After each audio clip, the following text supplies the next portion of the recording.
आपकी जो पार्टी है वो एनडीए पर भी हमला बोल रही है, महागठबंधन पर भी हमला बोल रही है, हर लोगों को जो है उसमें खामी बता रही है। इसके पीछे कारण पिछले 40 सालों में बिहार लगातार देश का सबसे पिछड़ा राज्य रहा है। बिहार के राजधानी पटना में जो है मेट्रो शुरू हो गई है। अब यहाँ की सड़कें, इसको आप विकास नहीं मानते हैं? आपने बहुत काम किया। मैंने सरकार का मैंने कहा आपने बहुत काम किया। हाईवेज अच्छी हो गई, मॉल बन गए, ये एयरपोर्ट अच्छा बन गया। बदलेंगे, अगर आपकी सरकार आती है तो बिहार को कैसे बदलेंगे? 4% सालाना पर रोजगार शुरू करने के लिए ऋण दिए जाएंगे, 4% सालाना ब्याज पर। बिहार में शासन पाने के लिए जनसुराज नहीं आई है, जनसुराज बिहार में व्यवस्था परिवर्तन करने आई है। चिराग पासवान से कुछ चल रहा है क्या अंदर अंदर आप लोग का? बहुत लोगों से चल रहा है।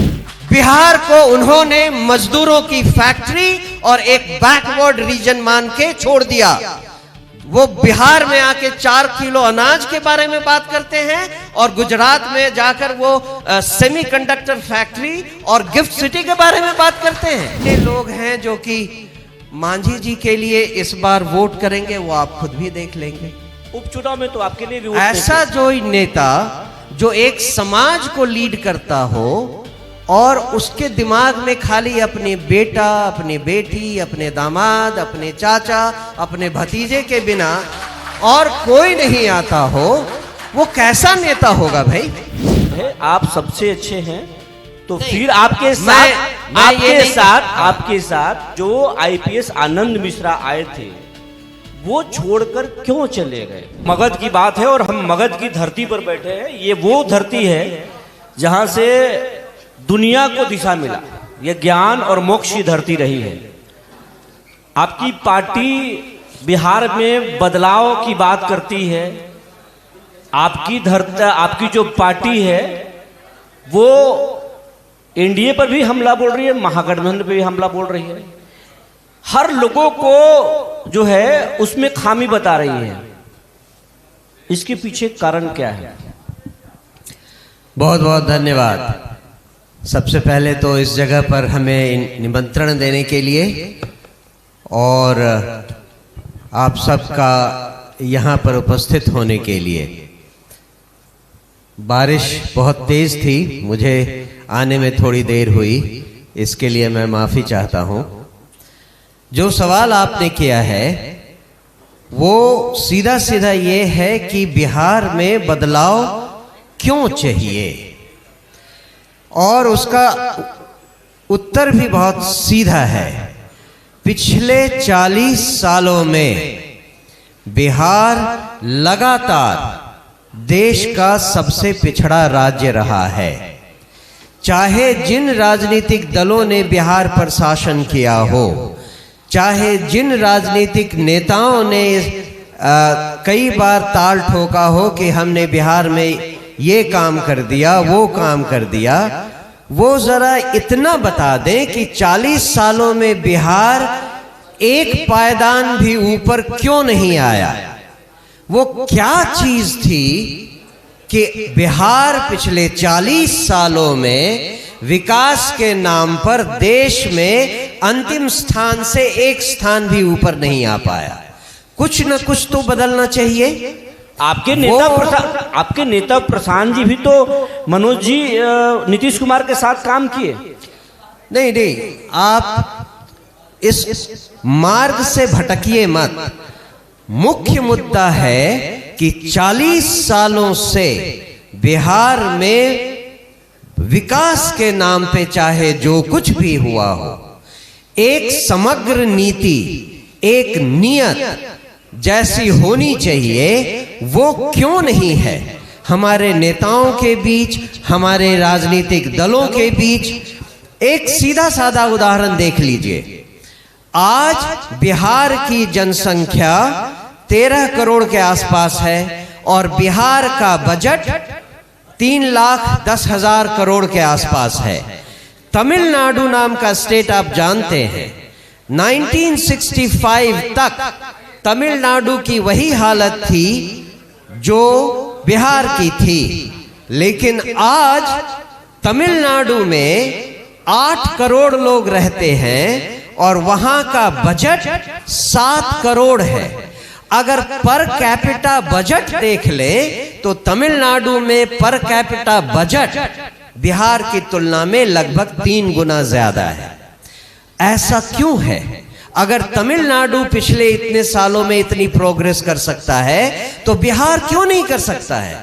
बिहार में आज जो हालत बिहारी लोगों की है, हम सब की है, जिससे हम कहीं भी बाहर जाएं तो हमें अपमानित होना पड़ता है। हमारे लोगों को, मजदूरों को, हर जगह तो मजदूर और फैक्ट्री में झाड़ू लगाने वाले लोग हैं, और कहीं टैक्सी लगाने वाले, टैक्सी चलाने वाले या सब्जी का ठेला लगाने वाले लोग हैं। उन लोगों को बिहार में रोजगार क्यों नहीं मिल सकता? आप बिहार में शिक्षा क्यों ऐसी हालत है? आपने कहा मगध यहाँ मोक्ष की धरती है, ज्ञान की धरती है। कब थी? 3000 साल पहले। आज क्या हालत है और इनको किसने बनाया है? पिछले 40-50 सालों से जिन्होंने यहाँ शासन किया है, उन्होंने इस हालत को बदलने के लिए क्या किया? ये सवाल तो उठना चाहिए। मनोज भारती जी, आपने भी कहा कि हमारे जो बिहारी हैं वो बाहर जाकर के काम कर रहे हैं, हम मजदूर सप्लायर हैं। लेकिन इसी आपके ही सवाल से, जवाब से हम एक सवाल ले रहे हैं कि जनसुराज में जितने लोग काम कर रहे हैं, आपके यहाँ भी तो मध्य प्रदेश के बच्चे हैं, दिल्ली के बच्चे हैं, हरियाणा के बच्चे हैं, यूपी के बच्चे हैं, महाराष्ट्र के बच्चे हैं। क्या बिहारी बच्चे आपके यहाँ काम नहीं कर सकते थे जनसुराज में? आप 1000-2000 लोगों की बात कर रहे हैं, यहां तो करोड़ों की बात हो रही है।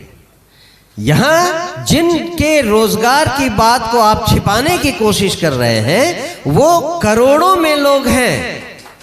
आप उनकी तो बात करके देखिए। जो लोग यहां शिक्षा के लिए भी बाहर जाते हैं, और बात समझने की है, बिहार में पलायन केवल काम करने वालों का नहीं है। यहां 3 तरह का पलायन है: पूंजी का पलायन, बुद्धि का पलायन और श्रम का पलायन।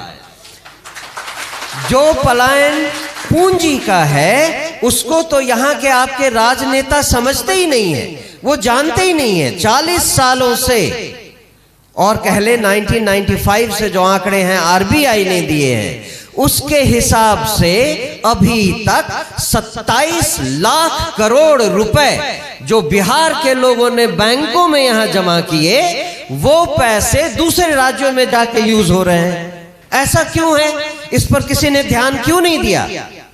27 लाख करोड़ रुपए बिहारियों के जो उन्होंने अपने यहां बैंक में डाले, वो बिहार में क्यों नहीं लगाए गए? कितने राजनेताओं को आज मालूम है बैंकों के सीडी रेशियो के बारे में? नेशनल एवरेज बैंकों का क्रेडिट डिपॉजिट रेशियो 70% है। बिहार में लगातार पिछले 40 सालों से कभी 32%, कभी 34%, कभी 36% है। मनोज जी, आप कह रहे हैं कि बिहार बहुत पिछड़ा है, पिछड़ापन है, लेकिन बिहार जो पहले था, क्या आप बिहार वही है?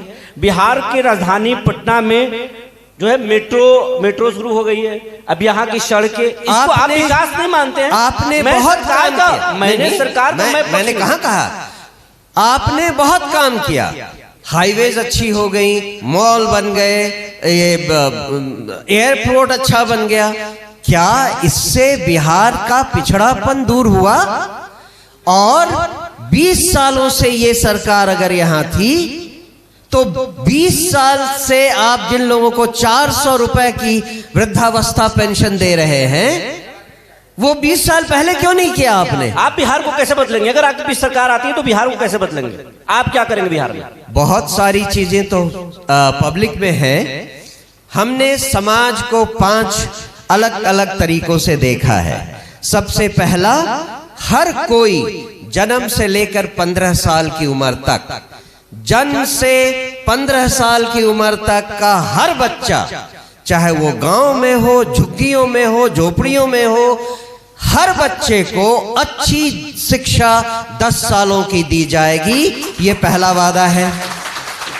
15 साल से 60 साल की उम्र के लोग, मैंने पहला रैंक बताया जन्म से 15 साल, उसके बाद 15 साल से 60 साल के हर व्यक्ति को, चाहे महिला हो या पुरुष, उनको 10 से 12,000 रुपए के रोजगार की व्यवस्था यही बिहार में करवाई जाएगी, इसका वादा है। और तीसरा, जो लोग 60 साल से ज्यादा की उम्र के हैं, जो वृद्धावस्था पेंशन के लायक हैं, जो रोजगार नहीं कर सकते, जो अब पढ़ाई नहीं कर सकते, उनको 2,000 रुपए का सम्मानजनक पेंशन देंगे। ये तीसरा वादा है। तो आपने देखा समाज के सारे वर्गों को हमने कवर कर लिया। जन्म से 15 साल, 15 से 60 साल, 60 साल से ऊपर के लोग। इसके अलावा सुनिए, इसके अलावा जो बच जाता है वो है स्त्रियां, महिलाएं, वैसी महिलाएं, गांव में रहने वाली महिलाएं जिनको अच्छी शिक्षा नहीं मिल पाई। गांव की, बिहार की परिस्थिति के कारण हजारों लाखों महिलाएं अनपढ़ रह गईं। किसी ने दूसरी के बाद क्लास छोड़ दिया, किसी ने चौथी के बाद क्लास छोड़ दिया, किसी ने छठी के बाद क्लास छोड़ दिया। इन सब ने अपने परिवार बड़े किए, परिवार बड़ा हो गया। अब इनके पास समय है कोई रोजगार शुरू करने का। वो यहां क्यों नहीं रोजगार कर सकती? तमिलनाडु में गांव की औरतें तरह तरह के रोजगार करती हैं। मनोज जी, गुजरात और राजस्थान की औरतें तरह तरह का काम करती हैं। बिहार में क्यों नहीं कर सकती? इसलिए चूंकि उनको यहाँ पूंजी नहीं मिलती। और पूंजी क्यों नहीं मिलती? बैंकों से उनको पूंजी नहीं मिलती। जनसुराज, मैंने आपको अभी चौथाई बताया है। चौथे इसमें महिलाओं को बैंकों से 4% सालाना पर रोजगार शुरू करने के लिए ऋण दिए जाएंगे, 4% सालाना ब्याज पर। और अंतिम है किसानों के लिए। जो किसान नगदी फसल उपजाना चाहते हैं, उनको मजदूरों की व्यवस्था मुफ्त करवाई जाएगी, जिसका खर्चा सरकार देगी। ये सपना है। आप सपना बेच रहे हैं, सपना की मार्केटिंग कर रहे हैं कि हकीकत भी है? इतने पैसे कहां से लाएंगे आप? 40 साल से जिन लोगों ने आपको धोखा दिया, अभी भी अगर आप उसी धोखे में फंसने के लिए तैयार हैं, तो ये आपकी मर्जी है। हम किसी हड़बड़ी में नहीं हैं। जनसुराज किसी हड़बड़ी में नहीं है। हम यहां अपनी लड़ाई लड़ रहे हैं। इस चुनाव में अगर नतीजे आपके पक्ष में नहीं आएंगे तो जनसुराज क्या करेगा? हमने पिछले 3 सालों से जनता को जगाने का काम किया है। जो 5 चीजें हमने आपसे बताई, वो हमने जनता को 3 साल से बताना शुरू किया। आप पर आरोप लगता है कि आप पहले जवाब तो सुन लीजिए। आप सवाल पे सवाल दागते हैं, पहले जवाब तो सुन लीजिए। जवाब ये है कि जिन चीजों को हमने 3 सालों से जनता को समझाया है, वो अगर अभी जनता नहीं समझ सकती है तो ये उनकी किस्मत की बात है। वो 5 साल और अगर रगड़ाने के लिए तैयार हैं, उनकी मर्जी। क्योंकि पिछले 40 सालों से तो उनकी रगड़ाई ही हो रही है, भलाई तो कुछ हुआ नहीं। मनोज जी, अगर वो 5 साल और रगड़ाने के लिए तैयार हैं, तो वो जनसुराज को वोट ना दे, हमें कोई प्रॉब्लम नहीं। मनोज जी, हम यहाँ शासन करने नहीं आए हैं, हम यहाँ व्यवस्था परिवर्तन करने आए हैं। और व्यवस्था परिवर्तन के लिए हमारे पास शुद्ध हृदय और काबिल इंसान आने चाहिए। आज जो भ्रष्टाचार है वो हमारी राजनीति के राजनीतिज्ञों के कारण है। और अगर व्यवस्था बदलनी है, अगर बिहार में व्यवस्था बदलनी है, तो राजनीतिक परिवेश सही करना पड़ेगा। उसके अलावा और कोई रास्ता नहीं। और किसी और राजनीतिक दल के पास वो मादा ही नहीं है जिससे कि वो राजनीतिक परिवेश बदल सके। आज हर विधायक, हर मंत्री 7 से 10 करोड़ रुपए लगाकर टिकट लेता है और चुनाव जीतता है। जीतने के बाद उसके मन में पहला ख्याल क्या आता है? कैसे वो 7 से 10 करोड़ रुपए उगाही किए जाएं। जब तक ये मानसिकता नहीं बदलेगी तब तक राजनीति कैसे बदलेगी? मनोज जी आप पर भी तो आरोप लग रहा है कि आप भी तो हर एक विधानसभा में 10 लोगों को कान फूंक दिए हैं कि जाइए आप प्रचार कीजिए, टिकट आपको मिलेगा, पार्टी आपको टिकट देगी। 10 लोग कंफ्यूजन है हर विधानसभा में कि टिकट हम ही को मिल रहा है, प्रशांत जी और मनोज जी मेरे लिए काम कर रहे हैं। कौन होगा लिस्ट? वो 10 उम्मीदवार होंगे, एक ही उम्मीदवार होगा, चुनाव तो एक ही लड़ेगा। बिल्कुल सही बात है। हर राजनीतिक दल यही करते हैं, 5-10 प्रत्याशियों को लाइन में लगाए रखते हैं और उनमें से किसी एक का चुनाव होता है। तो आप भी वही कर रहे हैं जो बाकी लोग कर रहे हैं, बाकी राजनीतिक पार्टी करते हैं वही तो आप भी कर रहे हैं। अगर तो व्यवस्था परिवर्तन कैसे करेंगे आप? अगर आपको यही दिखाई देता है तो ये आपके और बिहार के दुर्भाग्य के सिवाय और क्या कहा जा सकता है? आप पर आरोप लगता है आपके और पार्टी अगर पर। ऐसा है तो बिहार, इसका मतलब है अभी बदलने के मूड में नहीं है, वो 5 साल और थुराने के मूड में है। हमें कोई प्रॉब्लम नहीं। मनोज जी आप पर आरोप लगता है, आप पे आरोप लगता है जी, आपके आरोप लगता है, आपके पार्टी पर, प्रशांत जी पर आरोप लगता है कि आप बीजेपी के बी टीम हैं। कुछ लोग फिर बोलते हैं कि कांग्रेस के बी टीम है। आप किसके टीम हैं? सबसे पहले याद कीजिए, आज से लगभग 6 महीने पहले की बात है, आरजेडी ने कहना शुरू किया कि जनसुराज बीजेपी की बी टीम है। जबकि जब उनका अपना बेस खत्म होने लगा तो वो घबरा गए और उन्होंने कहा जनसुराज बीजेपी की बी टीम है। अब हालत ये आ गई है कि बीजेपी वाले कह रहे हैं कि जनसुराज आरजेडी की बी टीम है। क्योंकि अब उनके पैरों के नीचे की जमीन खिसकती हुई दिखाई दे रही है। आप विश्वास कीजिए, जनसुराज पार्टी न तो किसी आरजेडी की बी टीम है, न किसी बीजेपी की बी टीम है, ये जनता की ए टीम है और यही सत्य है, यही आप देखेंगे। जनसुराज इतना पैसा कहां से ला रही है? हर किसी को पैसा दे रही है। जब भी कोई, ये जो लोग ताली बजा रहे हैं जरा उनसे पूछिए उन्होंने हजारों करोड़ रुपए कैसे कमाए हैं, जिनसे कि आज एक पार्टी को एशिया का सबसे बड़े पार्टी कहा जाता है। ये जरा अपने पैसों का हिसाब दें। और जहां तक जनसुराज पार्टी का सवाल है, जनसुराज पार्टी के पास जो भी संसाधन है उसमें अगर कहीं कोई त्रुटि है तो सरकार है। सरकार दो क्या कहते हैं, डबल इंजन की सरकार चल रही है। वो इन्वेस्टिगेट कर ले और पता कर ले। सीबीआई उनके हाथ में है, ईडी उनके हाथ में है, तरह तरह की इन्वेस्टिगेशन एजेंसी उनके हाथ में है। पता कर ले और अगर कुछ मिले तो हमें भी बता दें, हम भी सीख लेंगे। लोग कह रहे कि प्रशांत किशोर वही कर रहे हैं जो दिल्ली में केजरीवाल कर रहे थे। ये गलत नहीं, मर्यादा को मत खोइए, शब्दों की मर्यादा को मत खोइए। हाँ, कहने को तो बहुत सारे पैरेलल हो सकते हैं, लेकिन मुद्दा यहाँ ये है कि आप केजरीवाल और प्रशांत किशोर में फंसे रहना चाहते हैं या आप बिहार में बदलाव लाना चाहते हैं। अगर मुद्दा केजरीवाल या प्रशांत किशोर तक ही सीमित है तो हमें कोई प्रॉब्लम नहीं। अगर आप और हम में और जनता में मुद्दा यह है कि बिहार को आज बदलाव की सख्त जरूरत है, अगर ये मुद्दा है तो फिर हम उस डायरेक्शन में काम करें। बाकी और सवालों पर हम अपनी शक्ति, हम अपनी एनर्जी, हम अपना पैसा और समय बेवक्त ना गवाएं, ये बहुत जरूरी है। सर, आने वाले समय में बिहार विधानसभा का आम चुनाव है, इसमें जनसुराज को सर कहां देख रहे हैं? शुरू में ही हमने कहा, संक्षिप्त में सर जी संक्षेप में ही 2 बातें मैं कहूंगा। एक बात मैंने कही कि बिहार में शासन पाने के लिए जनसुराज नहीं आई है। जनसुराज बिहार में व्यवस्था परिवर्तन करने आई है। व्यवस्था परिवर्तन करने के लिए नीतियों में बदलाव आना चाहिए, जिसके लिए हमें एक सरकार अपनी चाहिए।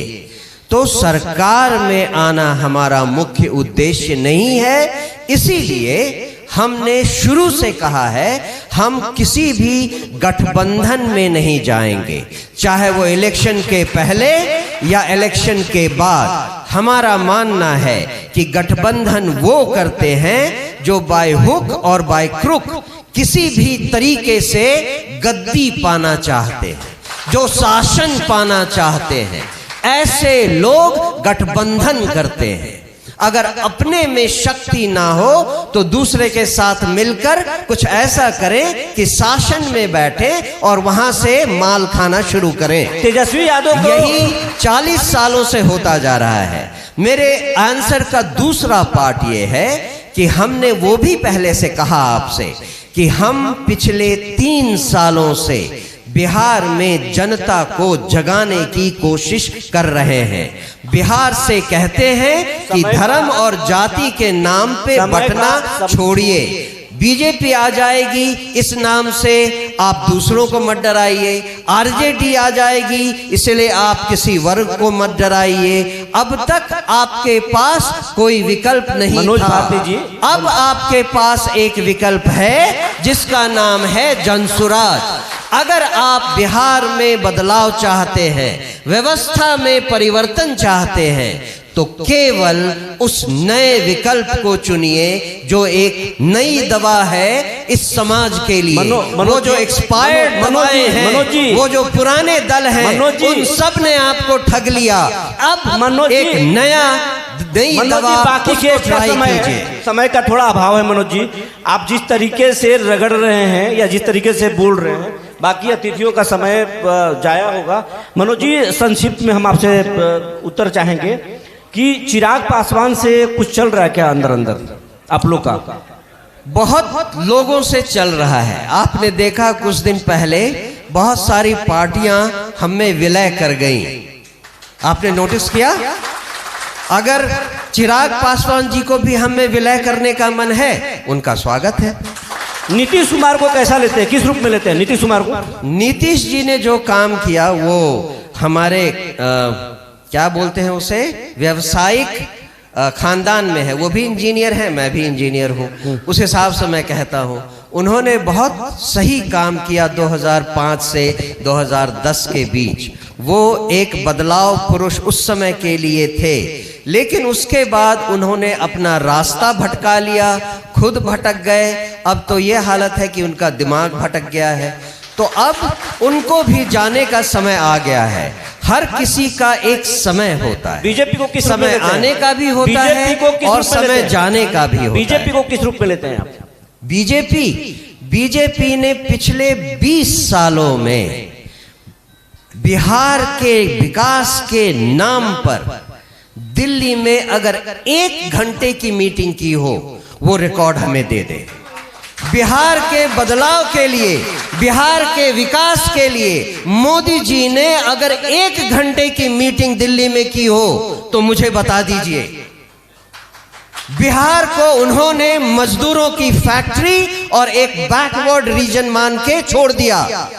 वो बिहार में आके 4 किलो अनाज के बारे में बात करते हैं और गुजरात में जाकर वो सेमीकंडक्टर फैक्ट्री और गिफ्ट सिटी के बारे में बात करते हैं। यह है बीजेपी के बारे में।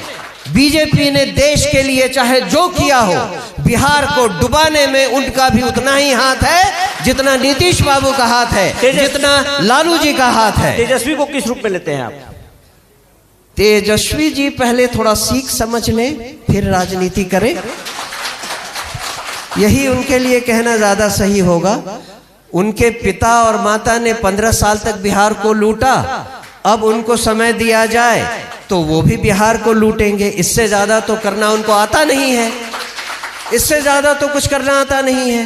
तो इससे ही अब बिहार के लोगों को संभलना होगा, सचेत होना होगा कि या तो आप जंगल राज चाहते हैं या आप अफसरशाहियों का राज चाहते हैं। और अगर आप इन दोनों को अवॉइड करना चाहते हैं तो जो तीसरा विकल्प आपके सामने है, मार्केट में जो नई दवा आपके इलाज के लिए है, उस दवा को एक बार तो ट्राई करके देखिए। सर। बस एक बार ट्राई करके देखिए। सर, अभी अभी इस कॉन्क्लेव में केंद्रीय मंत्री जीतन राम मांझी भी थे और उन्होंने आपके नेता प्रशांत किशोर को व्यापारी कहा है, क्या कहिएगा? जिन जिन के अपने कोई आधार नहीं हो, वो कहते हैं ना कि शीशे के घरों में रहकर पत्थर नहीं फेंकने चाहिए। जिन जिन के अपने आधार नहीं हो वो तो अनर्गल बात ही करेंगे। मांझी जी का कोई आधार नहीं है सर। आप देखिए मांझी जी का क्या आधार है। कितने लोग हैं जो कि मांझी जी के लिए इस बार वोट करेंगे, वो आप खुद भी देख लेंगे। उपचुनाव में तो आपके लिए भी वोट ऐसा जो नेता जो एक समाज को लीड करता हो और उसके दिमाग में खाली अपने बेटा, अपनी बेटी, अपने दामाद, अपने चाचा, अपने भतीजे के बिना और कोई नहीं आता हो, वो कैसा नेता होगा भाई? क्या नेता है वो? आखिरी सवाल है मेरा, आखिरी सवाल है। आप सबसे अच्छे हैं तो फिर आपके साथ जो आईपीएस आनंद मिश्रा आए थे वो छोड़कर क्यों चले गए? आखिर क्या वजह हुआ? सबसे पहली बात, हमने कभी ये नहीं कहा कि हम सबसे अच्छे हैं। हम लोगों से कभी नहीं कहते हैं कि आप हम पर भरोसा करो कि हम सब कुछ बदल देंगे। क्यों? क्योंकि हम रियलिटी को समझते हैं। हम जमीन पर अपने पैर रखकर चलना चाहते हैं, हवा में उड़ना नहीं चाहते। हम जानते हैं कि जिस रास्ते पर हम चले हैं वो कितना कठिन है। बिहार की व्यवस्था को बदलना इतना आसान नहीं, और इसके लिए जो लोग हमें चाहिए उनको समाज को मथ कर लाना पड़ेगा। जैसे समुद्र मंथन से विष भी निकला था और अमृत भी निकला था, इस समाज को मथने से ही वो काबिल लोग भी निकलेंगे और वो नाकारा लोग भी निकलेंगे। जो काबिल लोग होंगे वो हमारे साथ आएंगे, जो नाकारा लोग होंगे वो हमको वैसे ही गाली वाली देकर निकल जाएंगे। अब हम दोनों के लिए तैयार हैं। आप दागी और बाहुबलियों को टिकट देंगे? बिल्कुल नहीं। चलिए, बात सवाल ही नहीं पैदा होता है। बात करने के लिए बहुत बहुत धन्यवाद। आपका बहुत धन्यवाद। आपने हमें इतना समय दिया और बिहार की जनता से, मगध के जनता से बात करने का सुअवसर दिया। बहुत बहुत धन्यवाद।